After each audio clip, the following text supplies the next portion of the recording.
మోకాళ్ళ నొప్పులు, disc problems లాంటి అన్ని సమస్యలకు సంప్రదించండి Homeocare international world class homeopathy 9001175550. నా పేరు అజయ్. నేను ఎస్ఎఫ్ఐ కామారెడ్డి జిల్లా కార్యదర్శిని.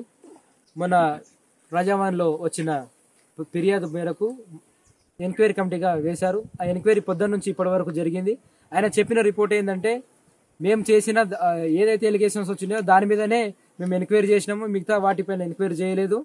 ఏదున్నా కానీ మేము జిల్లాధికారి గారికి ఇస్తాము, దాని బేసిక్ చూసుకోండి అని చెప్తున్నాడు. కానీ ఏది చేసినా కానీ ఏకపక్షంగా ఎంక్వైరీ చేసిరు. ఇంకా ఏదున్నా కానీ పిల్లల దగ్గరికి వెళ్ళిన తర్వాత మా దగ్గర ఒక రిపోర్ట్ ఉంది, ఆయన దగ్గర ఒక రిపోర్ట్ ఉంది. ఏకపక్షానికి చేయకుండా ఇరుపక్షాలు చేయాలనేసి, విచారణ చేయాలనేసి మేము ఎస్ఎఫ్ఐగా డిమాండ్ చేస్తా ఉన్నాము. అదే రీతిగా తప్పు అయితే ఏదైతే ఎలిగేషన్ కాకుండా ఇంకా విద్యార్థుల దగ్గర అనేక సమస్యలు ఉన్నాయి. ఇప్పుడు చూసుకుంటే మౌలిక సదుపాయాలు, వాటర్ ఫెసిలిటీ కానీ, మరుగుదొడ్ల ఫెసిలిటీ కానీ, గ్రౌండ్ ఫెసిలిటీ కానీ, గ్రౌండ్ చూస్తే మొత్తము గడ్డితో నిండిపోయింది. ఈ స్కూల్ ఫండ్ వస్తుంది కానీ చెక్కులు లేపుకుంటున్నారు, బిల్లులు లేపుకుంటున్నారు, కానీ దానికి పని భాగం అసలు ఏం కూడా స్కూల్లో లేదు. మేడం గారు తీసుకుంటున్నారు అని చెప్తూ, పిల్లలకి ఏదైనా టూర్కి వెళ్ళినా కానీ పిల్లల దగ్గర నుంచి 150 రూపాయలు వసూలు చేసిందని మేడం గారు చెప్తున్నారు. మేడం తీసుకుందనేసి విద్యార్థులు, ప్రతి ఒక్క విద్యార్థి చెప్తున్నాడు.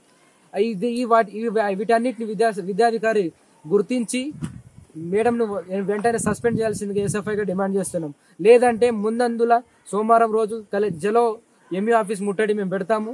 ఖచ్చితంగా ఎంఈఓ గారు దీన్ని ఖచ్చితంగా చూసుకొని ప్రిన్సిపాల్ గారిని సస్పెండ్ చేయాల్సిందిగా ఎస్ఎఫ్ఐగా డిమాండ్ చేస్తాం. మరిన్ని వీడియోస్ కోసం ఛానల్ ని సబ్స్క్రైబ్ చేయండి, లేటెస్ట్ అప్డేట్స్ కోసం వాట్సాప్ ఛానల్ ని ఫాలో చేయండి, అండ్ లింక్ డిస్క్రిప్షన్ లో ఉంది.